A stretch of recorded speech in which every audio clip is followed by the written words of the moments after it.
जेलवे में भइल जेकर जनमवा सुनले होइबो कृष्ण जी के नामवा।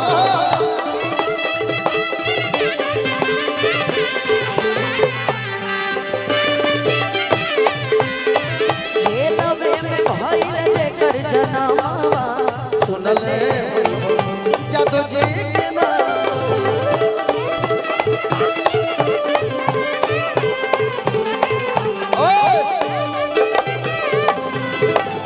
इस साल का वायरल लाइन कि काशी विश्वनाथ के द्वारे में लेके जाला चलो जादू जी शिवा।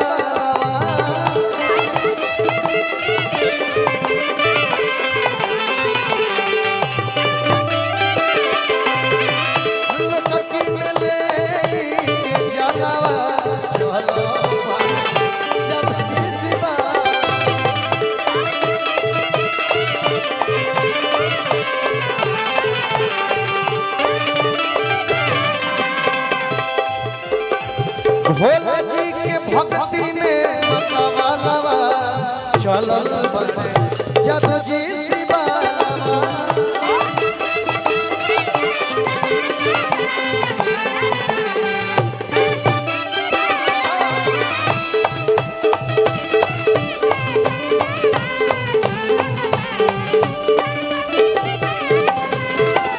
आशीर्वाद हमरा मुकेश भैया के तरफ से हमरा के पहली बार हमेशा मिलत रहेला। ओके जेलवे में भइल जेकर जनमवा सुनले होइबो कृष्ण जी के नामवा।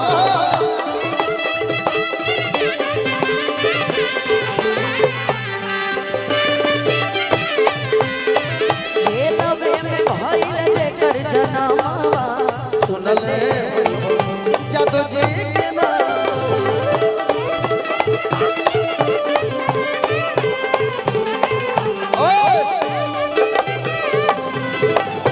इस साल का वायरल लाइन कि काशी विश्वनाथ के द्वारे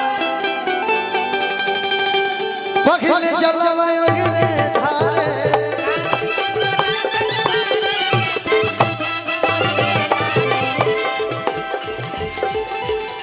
आगे काशी विश्वनाथ काशी विश्वनाथ काशी विश्वनाथ इहे खोलस मंदिर के तालाबा जादू जी शिवा।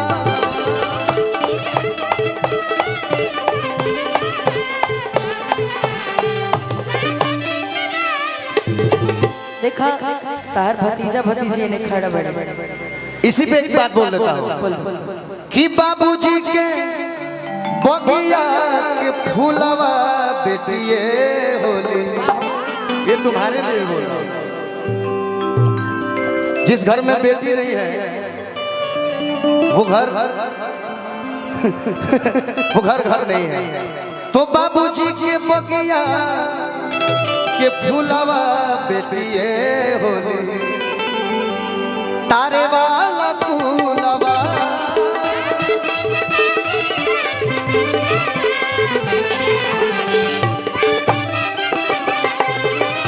बाबूजी के बगिया के फूलवा बेटिए होली तारे वाला फूलवा।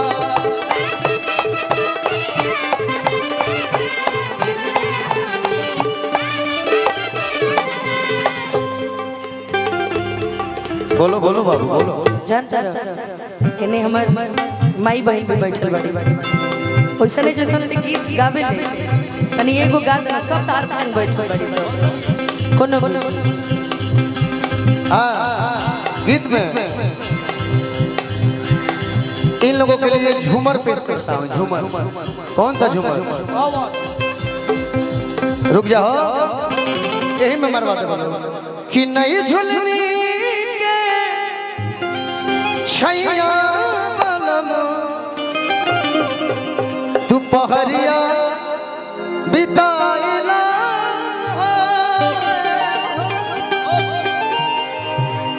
आज बिताइला तू पहरिया बिताइला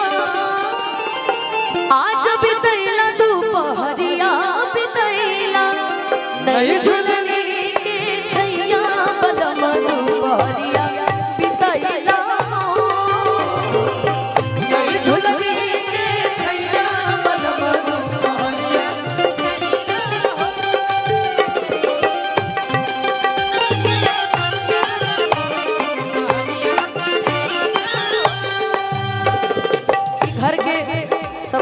शैतान लड़का लेकिन उन्हें आइसक्रीम खाता है। ई पूरा गोलू मीठा मीठा मीठा ई घर के ई पूरा यादव परिवार के सबसे शैतान लड़का देखबो और देखा गोदी में बैठ के आइसक्रीम खाता है। ओकरा के सीधा मत समझिया बहुत शैतान हो। छोट बबुआ कहाँ गली उनकर मम्मी एकरो से बेसी शैतान बड़ी। तू तो मौसी लगू ना जी, तू तो मौसी ना हो। एगो बात आई ना सुना ना भैया का फरमाइश मतलब कि दादाजी खातिर कुछ होके कोट लगाओ, थोड़ा सा कम कर लो भाई, बहुत ऊंचा हो। बहुत बहुत बहुत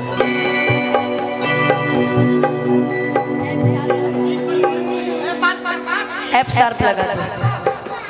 हाँ 5 5